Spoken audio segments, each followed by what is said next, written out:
Kembali lagi dengan Mimin. Mari kita lanjutkan spoiler sebelumnya. Di perbatasan dunia ini, ada banyak sekali dunia yang berbeda. Dunia di mana es memerintah di mana-mana. Dunia di mana racun terkandung yang tidak mampu membiarkan kehidupan di dalamnya. Dunia di mana api menyala siang dan malam. Dunia kehampaan, di mana tidak ada warna atau suara. Dan juga dunia tempat tinggal monster-monster kuat. Jadi dunia tempat monster tinggal itu yang mereka sebut sebagai neraka. Tidak.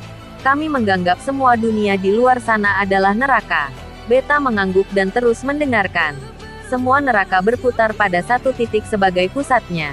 Dan dunia kita juga berputar pada titik itu. Meskipun dalam posisi yang lebih tinggi. Dan apa yang ada di tengah Epsilon bertanya. Tidak tahu, Dewa. Mungkin Mordred menjawab setelah melihat Epsilon. Dengan kata lain, itu tidak bisa diamati lebih jauh ya. Begitulah. Tapi masalahnya bukanlah apa yang ada di tengah. Tapi ketidakterbatasan neraka yang berputar di sekitar pusat itu. Mereka terus berputar-putar selama bertahun-tahun. Mordred membuat dua lingkaran dengan jarinya. Memutarnya lalu saat jari-jarinya semakin dekat. Dan kemudian boom dia berkata. Saat dua jari melingkar saling bertabrakan. Ada kalanya dunia yang tak terhitung banyaknya itu bertabrakan. Ketika dunia itu bertabrakan, dampaknya menyebabkan keretakan di dunia, di mana dua dunia yang berbeda dapat terhubung. Akibatnya, dua dunia berbeda saling terikat satu sama lain.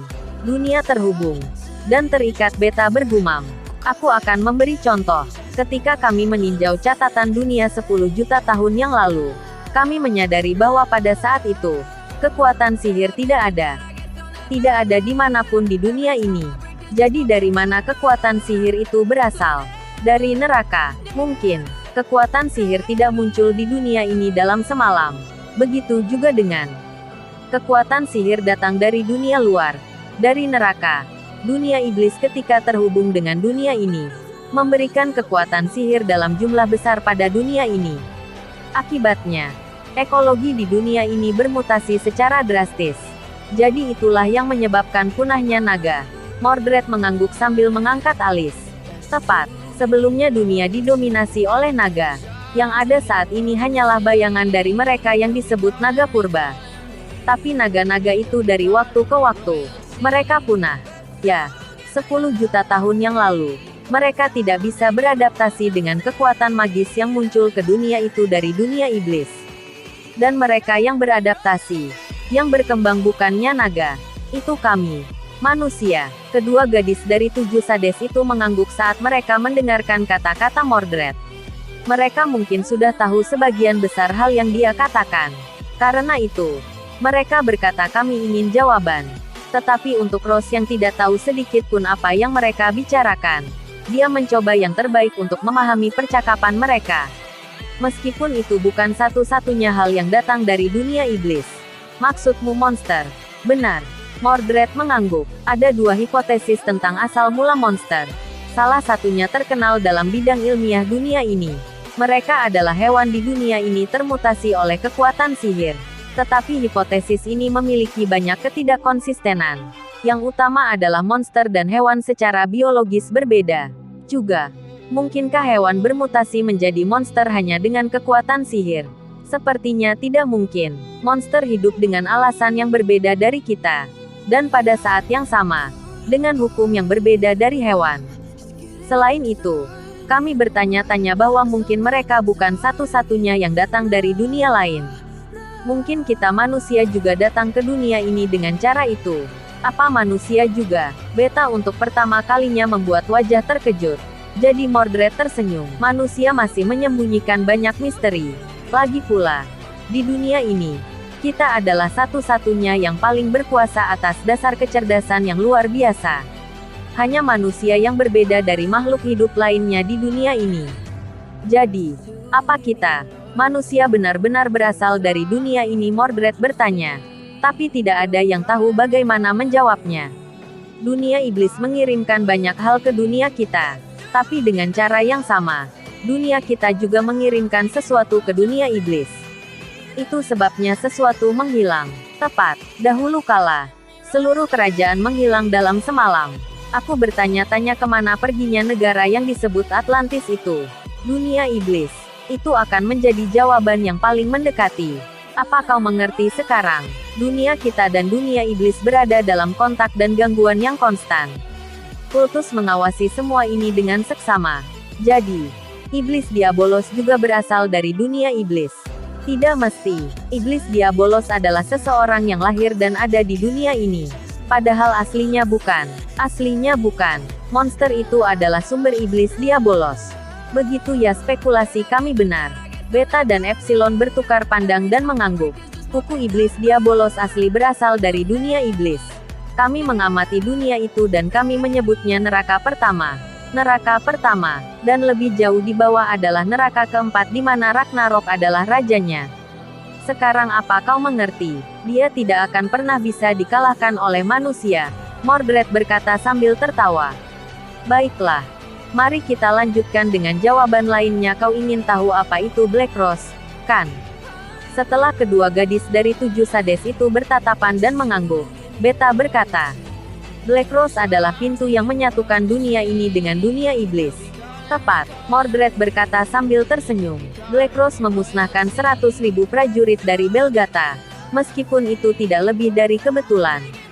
Secara bersamaan, malam itu kedua dunia terhubung dan monster datang dari dunia iblis. Aku kira Belgata tidak beruntung. Meski begitu, kerajaan Oriana juga tidak mendapatkan keadaan yang tidak baik. Meski sudah mengakhiri riwayat dari para prajurit, monster menyerang kota dan mulai melahap penduduk kerajaan.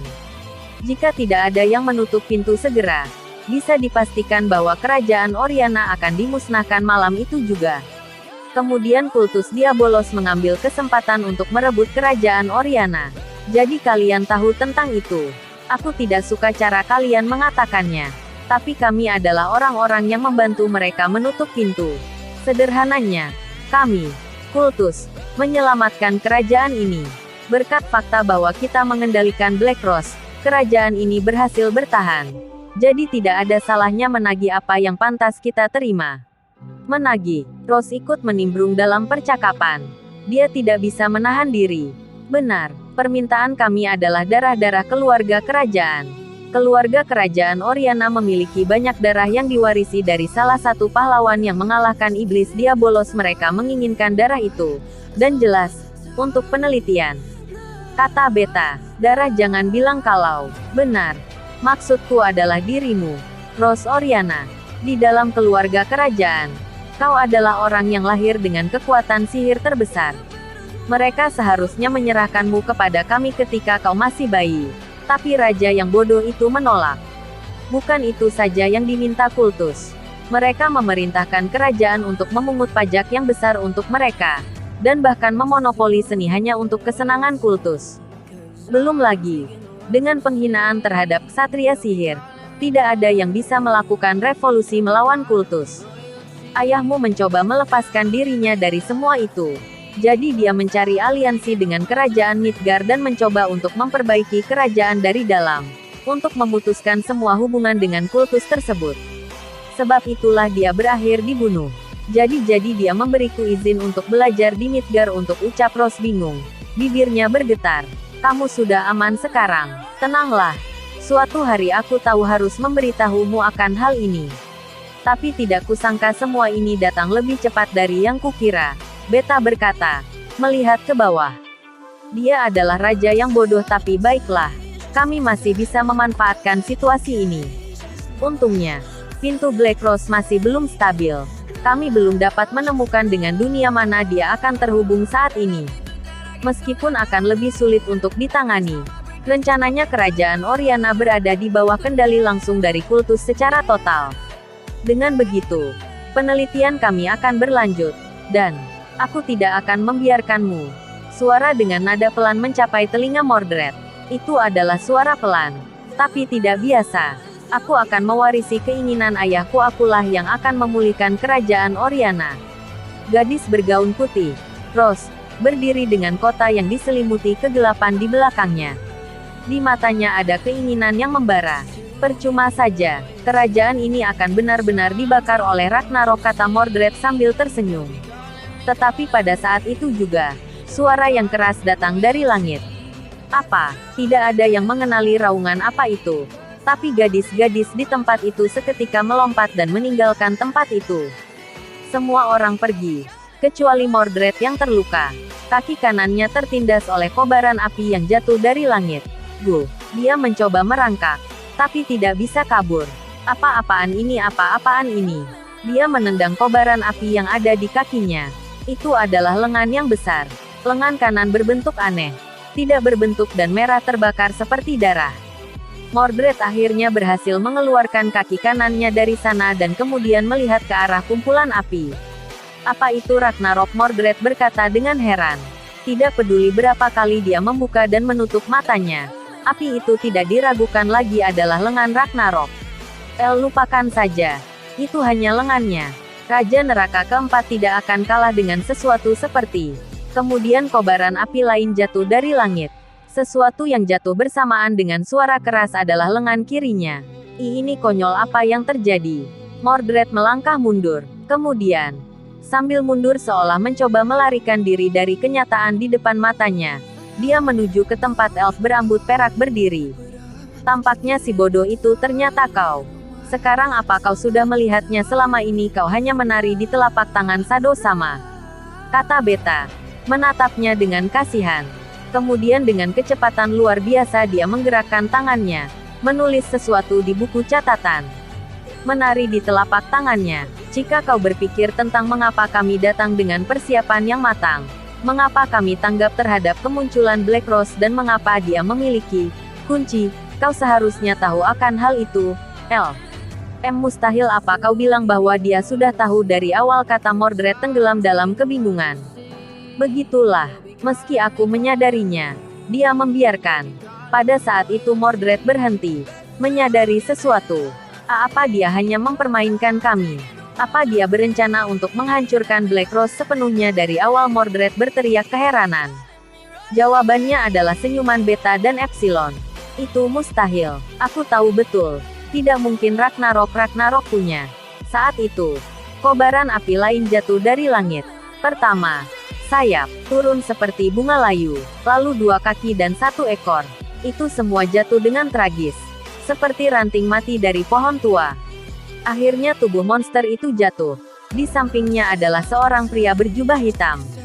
Sado, jubah hitamnya menari-nari tertiup angin dan sambil menghunus pedangnya ke bawah saat dia jatuh dengan anggun dari langit, memenggal kepalanya dari tubuh Ragnarok dan mengakhiri hidupnya. Api merah darah menodai jubah Sado, tapi dia menghilangkannya dalam sekejap. Sosoknya saat melakukan ini tampak berharisma dan pada saat yang sama bergemerlap. Bekas darah yang tersisa terbang di udara dan berangsur-angsur menghilang. Terima kasih telah menonton videonya. Yang belum subscribe di subscribe dulu guys. Dan jangan lupa nantikan spoiler selanjutnya.